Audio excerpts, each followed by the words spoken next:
اپنے اعمال کے وبال سے ڈرتے ہوں گے اور وہ یعنی عذاب ان پر واقع ہونے والا ہوگا۔ والذین آمنوا وعملوا الصالحات، اور وہ لوگ جو ایمان لائے اور جنہوں نے نیک اعمال کیے، فی روضات الجنات، وہ جنتوں کے باغات میں ہوں گے، لہم ما یشاءون عند ربہم، ان کے لیے وہ کچھ ہوگا جو وہاں چاہیں گے، ذالک هو الفضل الکبیر، یہ بہت بڑا فضل ہے۔ اللہم انا نسألک الجنہ، اے اللہ ہم تجھ سے جنت کا سوال کرتے ہیں۔ اللہم اجرنا من النار، اے اللہ ہمیں آگ کے عذاب سے محفوظ فرما۔ ذالک الذی یبشر اللہ عبادہ الذین آمنوا وعملوا الصالحات، یہ ہے وہ جس کی اللہ اپنے ان بندوں کو بشارت دیتا ہے جو ایمان لائے اور انہوں نے نیک اعمال کیے۔ قل، اے نبی صلی اللہ علیہ وسلم فرما دیجئے، لا اسألکم علیہ اجرا، میں تم سے اس پر کوئی اجر نہیں مانگتا، میں تو پرخلوص دعوت تمہارے سامنے پیش کر رہا ہوں، الا المودۃ فی القربى، مگر یہ کہ محبت رشتہ داری کے حوالے سے، مراد یہ کہ تم میرے رشتہ دار بھی ہو، یہ قریش کے جو لوگ تھے ان کی طرف اشارہ ہو رہا ہے، میں تمہاری خاندان میں سے ہوں، کم از کم رشتہ داری کا تو خیال رکھو۔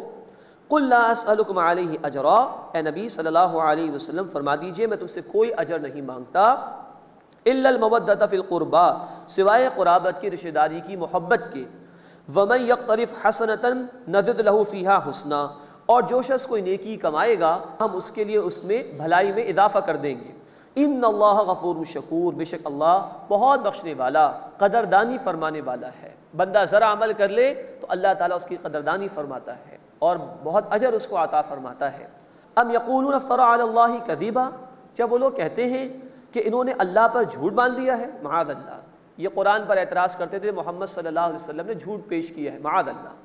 فإن یشاء اللہ یختم علی قلبک، بس اے نبی صلی اللہ علیہ وسلم اگر اللہ چاہے تو آپ کے دل پر مہر لگا دے، مراد یہ کہ یہ سراسر اللہ کی طرف سے آپ کو وحی دی گئی ہے، اس پر کلی اختیار اللہ کا ہے، اور یہ دراصل سنایا جا رہا ہے ان مشرکین و مخالفین کو جو کہ نبی صلی اللہ علیہ وسلم پر الزامات لگا رہے تھے۔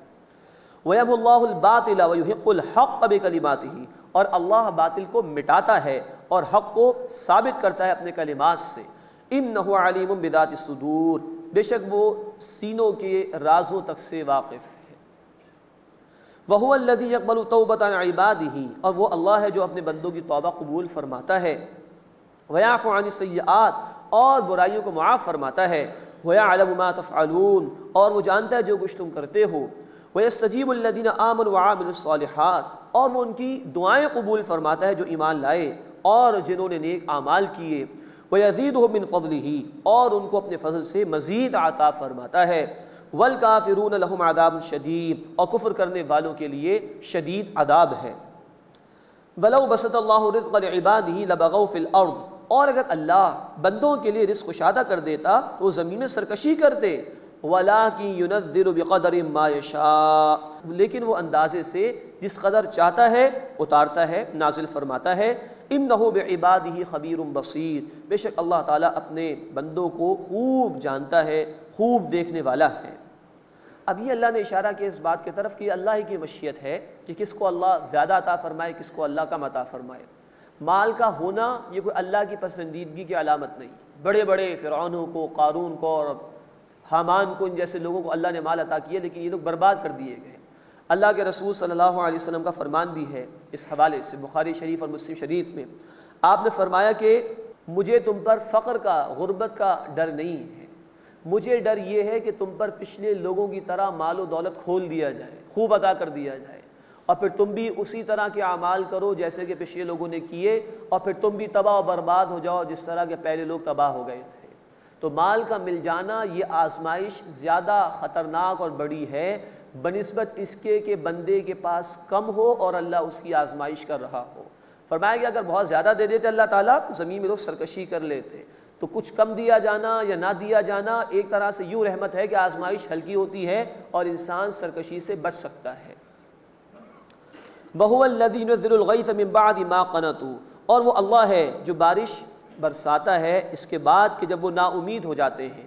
وَيَنشُرُ رَحْمَتَهُ، اور اپنی رحمت کو وہ پھیلاتا ہے۔ وَهُوَ الْوَلِيُّ الْحَمِيدُ، اور وہ اللہ کارساز ہے، آپ سے آپ حمید ہے، آپ سے آپ محمود ہے، اس کی تمام تعریفیں ہو رہی ہیں۔ وَمِنْ آیَاتِهِ خَلْقُ السَّمَاوَاتِ وَالْأَرْضِ، اور اسی کی نشانیوں میں سے ہے آسمان و زمین کی تخلیق، وما بث فیہما من دابہ، اور جو اللہ نے ان کے درمیان چوپائے پھیلائے، یہ سب اللہ کی نشانیاں ہیں، وہو علی جمعہم اذا یشاء قدیر، اور وہ اللہ جب چاہے ان کے جمع کرنے پر قدرت رکھتا ہے۔ اس کے بعد اس سورہ مبارکہ کا 14 رکوع آ رہا ہے، اس میں ایمان والوں کی بڑی اہم صفات کو اللہ تعالیٰ نے بیان فرمایا، اور وہ لوگ کہ جو دین کا کام کرنے والے ہوں گے، دین کی اقامت کی جد و جہد کرنے والے ہوں گے، ان کی صفات کو اللہ نے بیان فرمایا ہے۔ وما اصابکم من مصیبت فبما کسبت ایدیکم ویعفو عن کثیر، اور تمہیں جو مصیبت پہنچتی ہے تو وہ تمہارے ہاتھوں کی کمائی یعنی تمہارے اعمال کی وجہ سے پہنچتی ہے، اور اللہ بہت سے گناہ معاف فرما دیتا ہے۔ یہ آیت مبارکہ بتا رہی ہے کہ لوگوں پر جو مصائب آتے ہیں، پریشانی آتی ہیں، وہ ان کے اپنے اعمال کی وجہ سے آتی ہیں، لیکن مہربانی اللہ کی یہ کہ وہ ساری برائیوں پر نہیں پکڑتا انسان، بہت سو کو تو وہ معاف فرما دیتا ہے۔ مزید یہ کہ مصیبتوں کا آنا اس میں ایک رحمت کا پہلو ہے۔ سورہ الروم آیت نمبر 41 میں اللہ تعالیٰ نے بات ارشاد فرمائی کہ لعلہم یرجعون، یہ عذاب دیے جانے کا مقصد یہ ہوتا ہے کہ لوگ اللہ کی طرف لوٹ کر واپس آ جائیں، اللہ کی طرف گڑ گڑائیں۔ تو رحمت کا ایک پہلو ہے کہ لوگوں کے دلوں میں نرمی پیدا ہو ان مصائب کے آنے کے بعد، اور وہ اللہ کی طرف رجوع کریں۔ وَيَعْفُو عَنْ كَثِيرٍ، اور بہت سے گناہ وہ اللہ معاف فرما دیتا ہے۔ وَمَا أَنْتُمْ بِمُعْجِزِينَ فِي الْأَرْضِ، اور تم زمین میں عاجز کرنے والے نہیں ہو، اللہ کے دین کو، اس کی آیات کو ناکام نہیں کر سکتے۔ وَمَا لَكُم مِّن دُونِ اللَّهِ مِن وَلِيٍّ وَلَا نَصِيرٍ، اور اللہ کے سوا تمہارے لیے نہ کوئی کارساز ہے اور نہ کوئی مددگار۔ وَمِنْ آيَاتِهِ الْجَوَارِ فِي الْبَحْرِ كَالْأَعْلَامِ، اور اس کی نشانیوں میں سے سمندر میں پہاڑوں جیسے جہاز ہیں۔ جیسے کہ سورۃ الرحمن میں بھی انشاءاللہ آئے گا آیت نمبر 24 میں، کہ سمندر ہے اس میں بڑے بڑے جہاز ہیں، دور سے گویا اگر دیکھا جائے تو وہ پہاڑوں کی طرح معلوم ہوتے ہیں، اللہ ہی ان کو تھامتا ہے۔ وَمِنْ آيَاتِهِ الْجَوَارِ فِي الْبَحْرِ كَالْأَعْلَامِ، اور اس کی نشانیوں میں سے سمندر میں پہاڑوں جیسے جہاز ہیں۔ إِن يَشَأْ يُسْكِنِ الرِّيحَ، اگر وہ چاہے تو ہوا کو ٹھہرا دے، فَيَظْلَلْنَ رَوَاكِدَ عَلَى ظَهْرِهِ، تو وہ اس کی سطح پر کھڑے ہوئے رہ جائیں۔ اگر اللہ ہوا کو روک دے تو نہیں چل سکتے وہ۔ إِنَّ فِي ذَلِكَ لَآيَاتٍ لِكُلِّ صَبَّارٍ شَكُورٍ، بے شک اس میں نشانیاں ہیں ہر صبر کرنے والے اور شکر کرنے والے کے لیے۔ لوگ غور فکر کریں تو اللہ کی نشانیاں ان کو سمجھ میں آئیں، اللہ کی معرفت حاصل ہو تو مصائب پر وہ صبر کریں گے اور نعمتوں پر شکر ادا کریں گے۔ او یوبقہن بما کسبوا ویعفو عن کثیر، یا اللہ انہیں ان کے اعمال کے سبب ہلاک کر دے، جو بھی ان جہازوں پر سوار مسافر ہیں، یا بہت سو کو اللہ معاف فرما دے، جو چاہے وہ کرے، کلی اختیار اللہ کا ہے۔ وَيَعْلَمَ الَّذِينَ يُجَادِلُونَ فِي آيَاتِنَا، اور جان لیں وہ لوگ جو ہماری آیات میں جھگڑتے ہیں، مَا لَهُم مِّن مَّحِيصٍ، کہ ان کے لیے کوئی جائے فرار نہیں ہے، وہ بچیں گے نہیں اللہ کے عذاب سے۔ اب بڑی خوبصورت صفات ہیں جو اللہ تعالیٰ نے اس مقام پر بیان فرمائی ہیں۔ 9 صفات آئی ہیں اس مقام پر ان لوگوں کی جو ایمان والے ہیں اور جو اللہ کے راستے میں محنت کرتے ہیں اور اللہ کے دین کو قائم کرنے کے لیے جد و جہد کرتے ہیں۔ فَمَا أُوتِيتُم مِّن شَيْءٍ فَمَتَاعُ الْحَيَاةِ الدُّنْيَا، بس جو کوئی تمہیں شے دی گئی ہے تو وہ دنیا کی زندگی کا سامان ہے۔ وَمَا عِندَ اللَّهِ خَيْرٌ وَأَبْقَىٰ، اور جو اللہ کے پاس ہے وہ بہتر ہے اور ہمیشہ باقی رہنے والا ہے۔ لِلَّذِينَ آمَنُوا، ان لوگوں کے لیے جو ایمان لائے، وَعَلَىٰ رَبِّهِمْ يَتَوَكَّلُونَ، اور وہ اپنے رب پر بھروسہ کرتے ہیں۔ 2 باتیں آئی ہیں کہ دنیا کی زندگی عارضی ہے، جس کو بھی دین کی محنت کرنی ہے دنیا کی محبت کو دل سے نکالنا ہوگا۔ دنیا کی محبت کے ساتھ دین کا کام نہیں ہو سکتا، اور یہ دین کا کام فرض ہے، اس کے بغیر نجات ممکن نہیں، تو دنیا کی محبت دل سے نکالنی ہوگی۔ دنیا ضرورت ہے، مقصد نہیں۔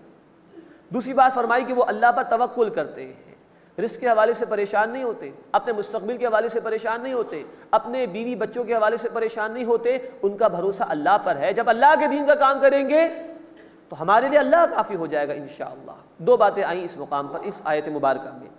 وَالَّذِينَ يَجْتَنِبُونَ كَبَائِرَ الْإِثْمِ وَالْفَوَاحِشَ، اور وہ لوگ بچتے ہیں بڑے بڑے گناہوں سے اور بے حیائی کے کاموں سے۔ یہ تیسری صفت آئی، یہ پاکیزہ لوگ ہیں، اللہ کے اطاعت گزار۔